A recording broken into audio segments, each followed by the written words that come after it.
6,000 രൂപയ്ക്ക് product purchase ചെയ്തിട്ട് 6,000 രൂപ ഷിപ്പിംഗ് ചാർജും കൊടുത്ത് ഞാൻ സ്റ്റാർട്ട് ചെയ്ത എൻ്റെ ഒരു ബിസിനസ് ജേണിയെ കുറിച്ച് ഞാൻ നിങ്ങളോട് പറയാം. ഇന്ത്യക്ക് പുറത്ത് സ്വന്തമായിട്ട് ബിസിനസ് ചെയ്യുന്ന ഒരാൾക്കുണ്ടാകുന്ന ഏറ്റവും വലിയ സ്ട്രഗിളാണ് പാക്കേജ് എങ്ങനെ അയക്കണമെന്നുള്ളത്.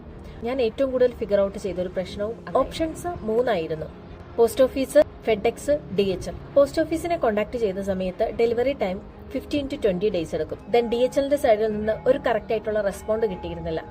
നെക്സ്റ്റ് ഓപ്ഷൻ ഫെഡെക്സ് ആയിരുന്നു. ഫെഡെക്സിന്റെ പ്രൊസീജിയേഴ്സ് എല്ലാം കംപ്ലീറ്റ് ചെയ്തു. മിനിമം റിക്വയർമെന്റ് ആയിട്ടുള്ള 1 kg ഞാൻ 6,000 രൂപയ്ക്ക് ഫസ്റ്റ് പർച്ചേസ് നടത്തി. നെക്സ്റ്റ് വന്നത് അവരുടെ ഷിപ്പിംഗ് ചാർജ് ആയിരുന്നു.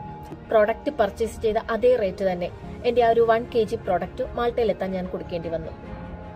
പ്ലസ് അതിന്റെ കൂടെ കസ്റ്റംസ് ചാർജ് ആയിട്ടുള്ള 30 യൂറോ കൂടി എനിക്കിവിടെ മാൾട്ടയിൽ വന്നപ്പോൾ പേ ചെയ്യേണ്ടി വന്നു.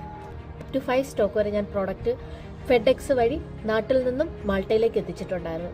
ബിസിനസിനെ കുറിച്ചും ജേർണീസിനെ കുറിച്ചുള്ള കാര്യങ്ങളൊക്കെ പറയും, പക്ഷേ ഇങ്ങനെ ഇമ്പോർട്ടൻ്റ് ആയിട്ടുള്ള കാര്യങ്ങൾ പറയത്തില്ല.